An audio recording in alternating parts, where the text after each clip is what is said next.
This is The Killer Chronicles. On March 11th, 2011, Corrections Officer Xavier Johnson responded to a commotion inside a recreation cage at the SHU of USP Atlanta. When he got within eyesight of the cage, he saw two prisoners beating and kicking a third man who lay on the ground, motionless. Johnson and other COs broke up the fight, pulling the two assailants out of the cage and attempting to render medical aid to the man who lay lifeless on the ground.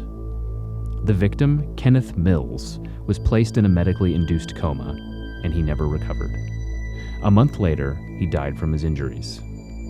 From those few seconds of violence, two competing narratives would emerge.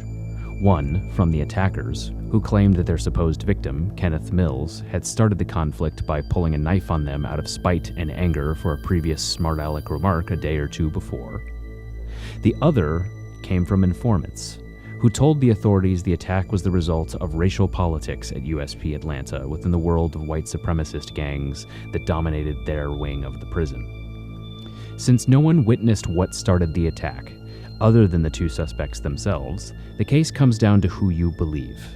Informant inmates cooperating to receive earlier release dates, or two men who needed to convince a jury that they killed Mills in self-defense if they wanted any hope of ever living life outside of prison walls.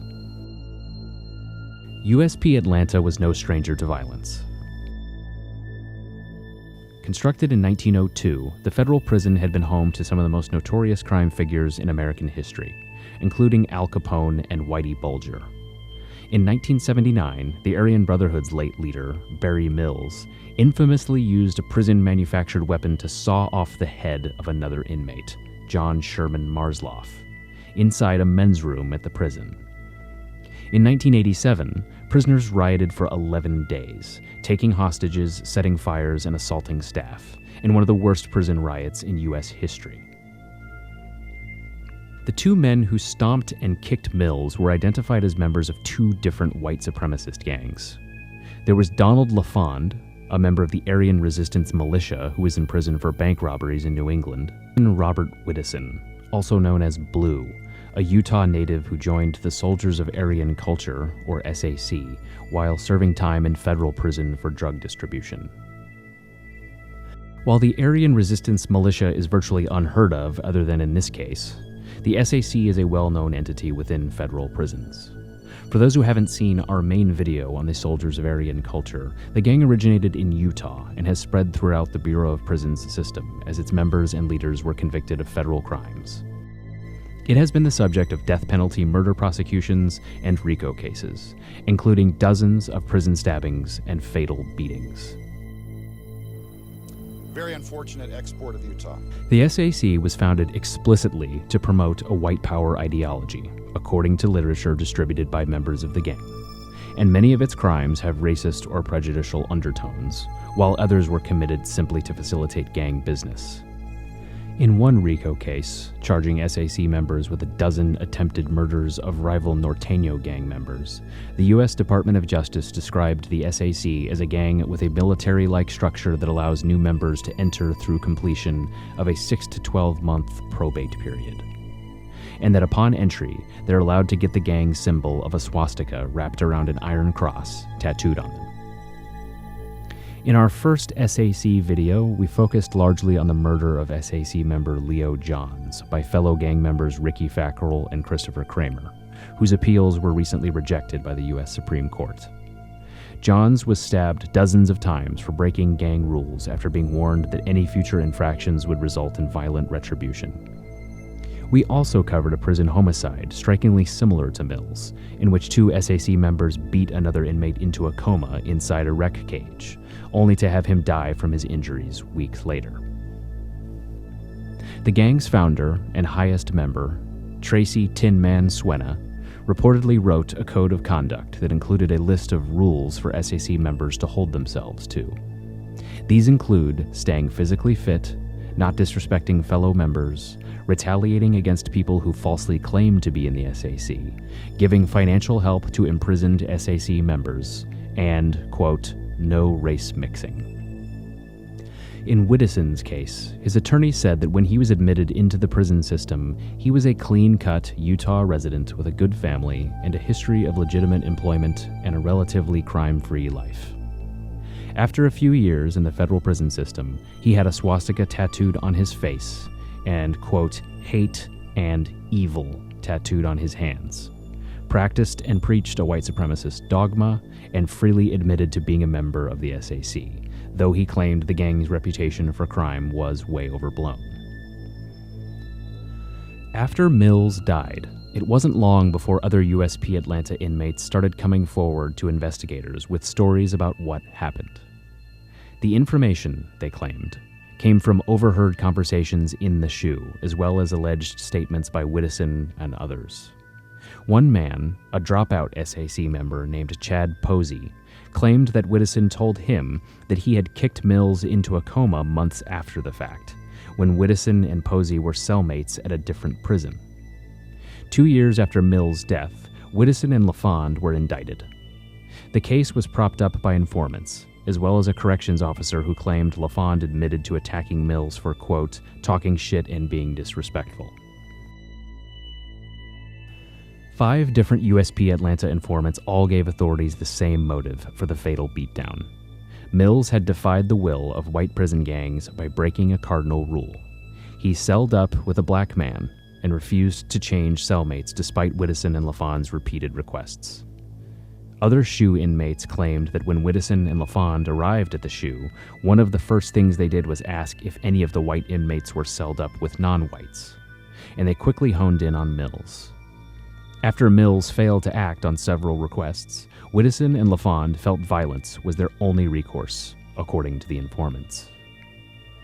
But according to his fellow inmates at USP Atlanta, Mills preferred federal prison to the Florida state penal system. He had ended up in the SHU for stabbing another inmate just months before he was beaten to death, and according to Whittison and LaFond, he confided in them that he was planning to murder someone so he would be sentenced to life in federal prison and avoid returning to Florida. LaFond said he responded by telling Mills, quote, "Oh, come on, you know the only thing you've ever killed was a hard-on," and that Mills reacted with anger and embarrassment. The next time they were all in a rec cage together was when they said Mills pulled a knife on them, forcing them to beat him to a bloody pulp. Quote, "I knew I had to act now. I mean, there is nowhere to go in a rec cage," Whittison said at trial. And Mills, as it turns out, had his own share of deadly secrets.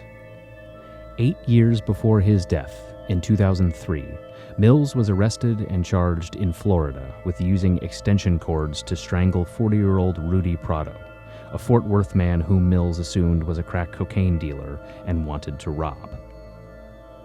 Mills dumped Prado's body in the Intercoastal Waterway near Ibis Isle, stole Prado's car and made off for Texas, where he sold the car for crack. He was arrested after crashing a different stolen car into a ditch, then gave a full taped confession to police where he blamed the murder on his lifelong drug addiction. Mills had been released from prison for a series of home invasion robberies just 6 weeks before he murdered Prado. While authorities were still investigating Prado's death, the feds moved in on Mills and charged him with crossing state lines with the stolen car. He was sentenced to 10 years in federal prison, then later convicted of first-degree murder in Florida and given life without parole.